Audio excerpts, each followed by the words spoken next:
So the last time I made a video on Club Penguin Island still existed. Now it's been a while since the game shut down and I never really discussed it or made a video on it, so I felt like there was a lack of closure. On my end, on Club Penguin's end, there was definitely a closure. Thank you. I'll be here all night, ladies and gentlemen. With it taking just over 2 years to go from its initial announcement to the shutting down of its servers, Club Penguin Island had an incredibly short lifespan for an online multiplayer game. And to many people's surprise, the game's servers shutting down meant not only the end of Club Penguin Island, but also the end of the entire Club Penguin brand. I mean, they closed down their Facebook page, their Twitter. You try and type in clubpenguin.com, you get redirected to Disney. You try and type in clubpenguinisland.com, you get redirected to Disney. You try and type in disney.com, you get redirected to National Geographic. Yes. And all this left me with one question, really. What happened? How did Club Penguin go from being the #1 children's game on the internet to not even having an official online presence anymore? Well, if we want to get any closer to finding an answer, I guess we should probably start at the beginning. On the 17th of November 2016, an update was posted to the official Club Penguin blog announcing Club Penguin Island, a new mobile-focused take on the beloved children's game. Now when this was announced, I didn't know about it, nobody I knew about it, and to be honest, even if we had, we couldn't care less. I had already not been playing Club Penguin for years, bar the one time I logged in to get footage for a video I made back in 2016. And as it turns out, the 2015-2016 period was actually pretty rough for Club Penguin, with staff being laid off across their worldwide offices. In fact, their UK office in Brighton was shut down completely. You might remember PewDiePie moving in there briefly when the office space became available. Now I don't think this is all that surprising when you consider that the original player base of Club Penguin has grown up significantly since the early years of the website, and most have likely moved on to more mature games if they even still play games at all. And the current generation of kids would probably forego a Club Penguin in favor of more modern sandbox style games like Minecraft and Roblox. All this is to say, Club Penguin was on a steady decline and it wasn't a secret. In fact, it was inevitable. The game was built for a different era, and what was revolutionary for the time can't stay that way forever. Let's not forget, the game was built with Flash, a technology that is now so old and redundant it's being phased out by all major web companies as we speak. By 2020, it ain't even gonna be a thing anymore. So with this being the case, the announcement of a new Club Penguin mobile game makes more sense. The current game isn't performing, it's running on an outdated engine, and mobile games are growing increasingly popular amongst younger audiences. A new game would allow the team to fully reimagine the world of Club Penguin, complete with modernized gameplay and graphical standards, which would hopefully please current fans of Club Penguin, as well as introducing new players to the community. This seemed like a sound idea, and based on the responses to the blog post, it appeared the Club Penguin player base was cool with it too, with most responses expressing excitement and, at the very worst, curious skepticism. So this shows that people didn't hate Club Penguin Island from the get-go. In fact, the people who did know about it were looking forward to it. So where did things go wrong?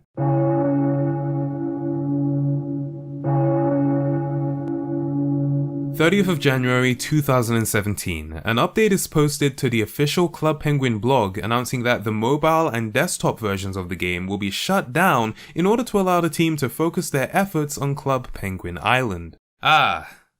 So that's where things went wrong. The immediate response from the Club Penguin community was understandably mostly negative, with a lot of players feeling like all their efforts over the years they'd spent playing the game, including all the items they'd collected, were going to waste. That being said, there were a fair amount of people who still seemed hopeful about the new game, or at least interested in how it would turn out. So the response from the core Club Penguin community actually seemed manageable for the most part, but this announcement had another effect that I'm sure the team behind the game, if they even anticipated it at all, couldn't have expected at this scale. It brought the millions of players who had aged out of the game but still had fond memories of it out of the woodwork. I mean, there were news articles about it, thousands of tweets, and of course all the YouTubers who rushed to make a video or two about their favorite game that was going away forever.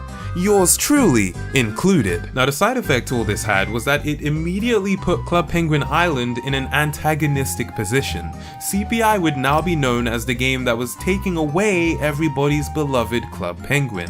And worse yet, it was a mobile game, the platform most commonly associated with low-effort, repetitive gameplay loops and rife with aggressive microtransaction-based business models.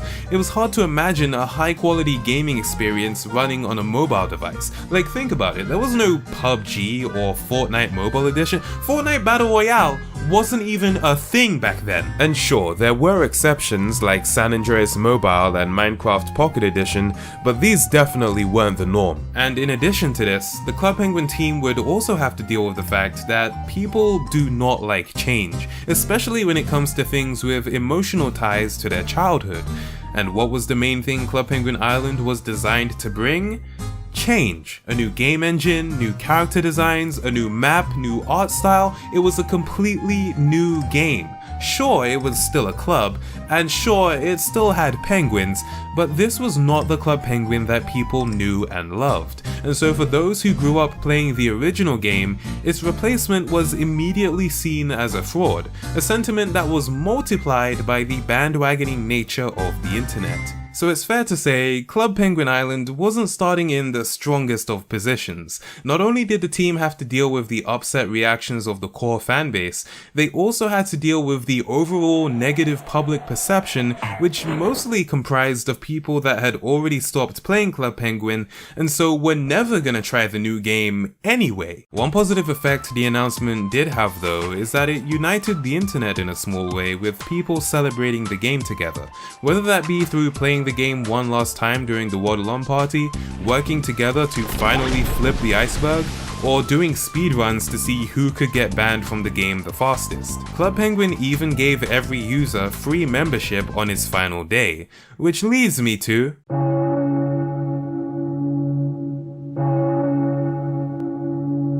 The 30th of March 2017, Club Penguin shuts off its servers and the new Club Penguin Island officially makes its debut. Word is out, and guess what? People don't like it. The reviews weren't great, and sure, a lot of the 1-star ratings were probably just people upset over the death of Club Penguin, but there were also many legitimate concerns. The main one being, there was virtually nothing to do in the game as a non-member. You got access to 2 quests which took less than 10 minutes each, and then you'd be presented with a barrage of golden padlocks, representing rewards you had earned but could never possess. Unless you fork out that $4.99 a month though. Tube races were members only, clothing was members only, food was members only. You really telling me I'm supposed to be out here starving to death? I'm about to return to the wild myself. Even seemingly unimportant stuff like using the zipline was reserved for members only. So any players who were experiencing Club Penguin for the first time through this game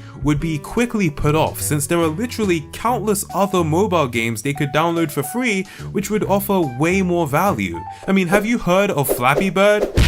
Have you? Other common complaints were the poor performance on certain devices, something I can personally attest to. Man, I see more frames if I stared at a JPEG, as well as the overall lack of content in the game, even for paying members. Now, at the end of November 2017, Club Penguin Island became available for PC and Mac, and it was around this time I tried out the 7-day free trial for membership, so I could see just what the game had on offer for its paying customers. And to be fair, there was a decent amount to do at first. By this point in the year, there were 30 or so quests to complete from Rockhopper, Antarctic, and Rookie, and the quests were actually quite involved, with missions ranging from swimming to fishing to puzzle solving and more. I can honestly say that as charming as the secret agent missions in the original Club Penguin were, the quests in this game definitely had more going for them from a gameplay standpoint. Not to mention, the quests featured cutscenes and voice acting too. There were also a lot of customization options for clothing and igloos, as well as the island events such as the dance battles and giant trampoline. Add on to that the 3 party games which could be bought from the shop, and there was a good amount of stuff to do in the game, at least for a little while. Do keep in mind though that this game had a monthly subscription model, and all the things I mentioned could either be completed or would get boring in just 1 month. So it brought into question the value of the subscription price, especially when big content updates weren't being released super regularly. Still though, the membership experience showed a lot of promise, and I could easily see the game being a lot of fun for kids. Hell, I would have loved to play it as a kid.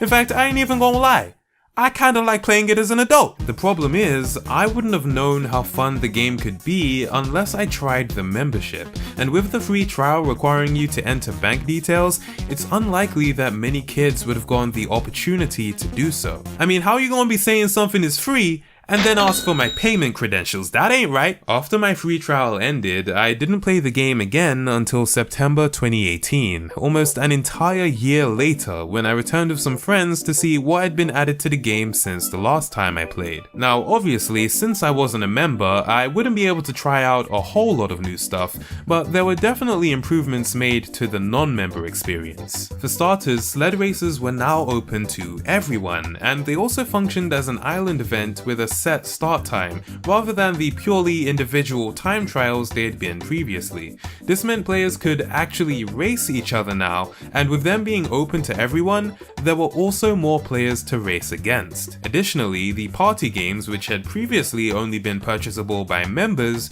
were now available for anyone to buy, although there were still only 3 of them. Lastly, at the time we decided to hop onto the game, the medieval party was going on, and this came with a quest that was available to all players. The quest had its own storyline, platforming, and combat, as well as a final boss battle with the dragon. You also got a free t-shirt for completing it. All this really impressed me and showed that good progress was being made with the game. Of course, there was still much left to be desired, such as Puffles, the pets you could look after in the original game, as well as mini-games, because, let's face it, compared to the original Club Penguin's 30 or so mini-games, 3 ain't cutting it. But after observing the progress they had made, I was starting to see really solid potential with the game. A couple more years and Club Penguin Island could be a really great experience for members and non-members alike. And then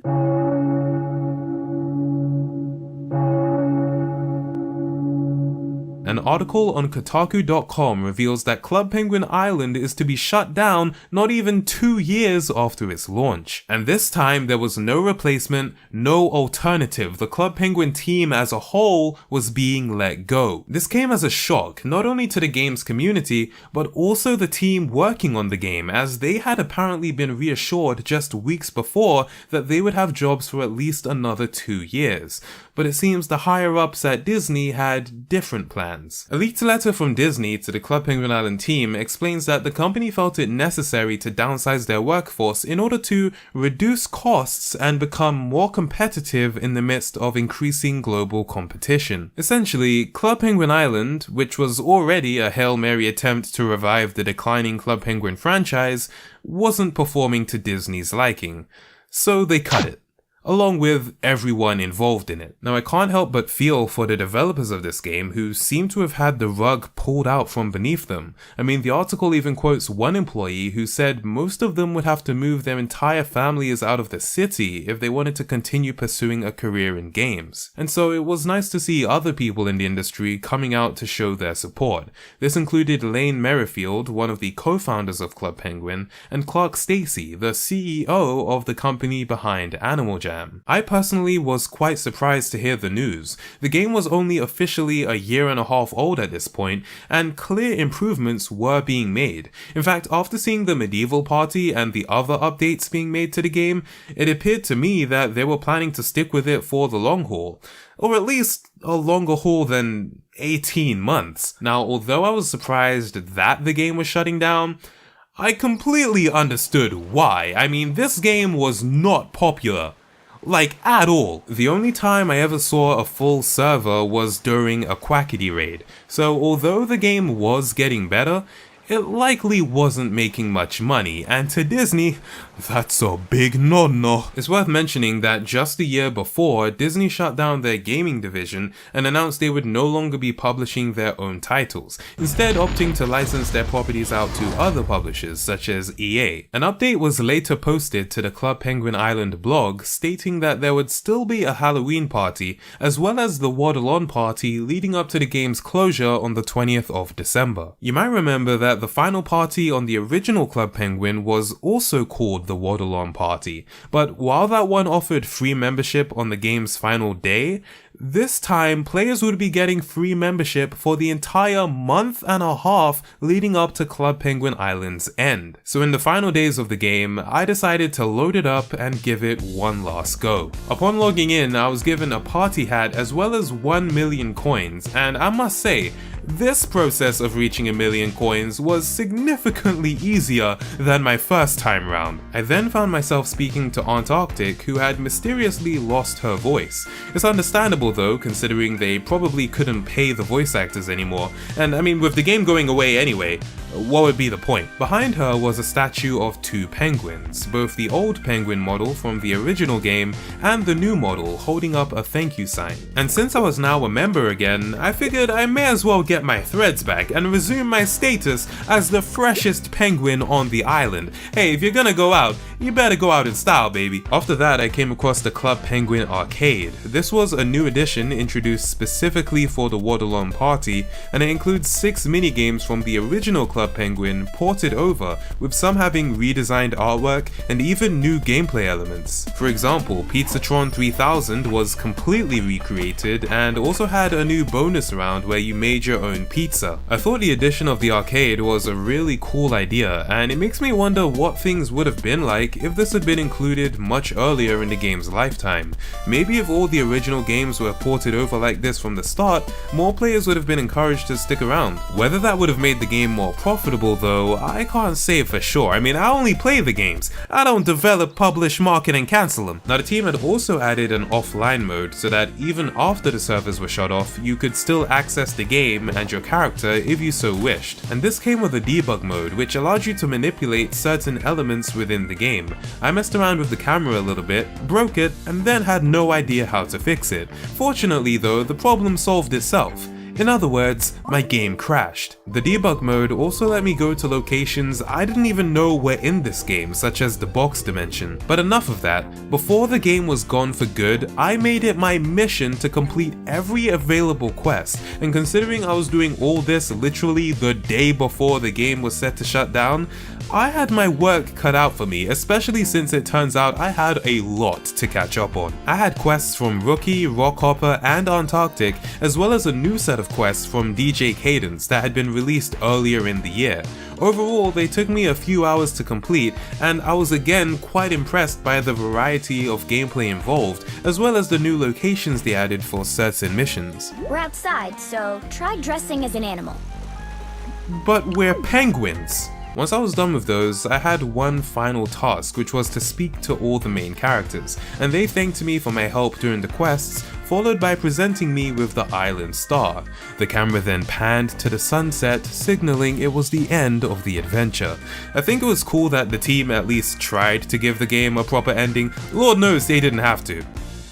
After that, I was shown epilogues for each character, and one key thing to point out is Rockhopper eventually found Puffles. Apparently the team had been working to introduce them to the game later on, and had even planned a Pokemon-style evolution system, complete with different breeds and ultimate forms. As well as this, Sensei got hinted at too, suggesting there may have been plans to introduce card jitsu to the game, maybe with a new set of ninja-focused quests. And after one final thank you from the Club Penguin team, the credits rolled.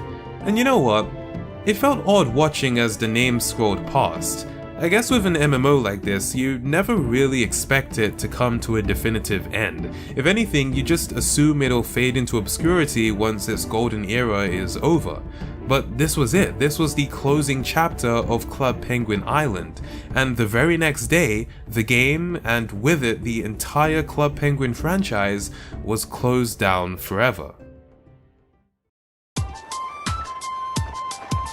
Now, although Club Penguin is officially dead, its legacy very much lives on, the most direct example of this being private servers. These are fan-made versions of the game that are built using the assets from the original Club Penguin, as well as any new additions the creators choose to develop. If you ever see someone claiming, "Club Penguin is back," these are probably what they're talking about, since they're the closest thing you can get to the actual original game. Do bear in mind though that these sites can be created and run by anyone, so I'd recommend using your discretion before signing up to any of them. You might remember I had my own Snapchat account hacked by the apparent owners of one of these private servers after I made a video reporting on the high school drama going on within the world of Club Penguin private server ownership. I'm still mad about that, by the way. How are penguins gonna steal my account?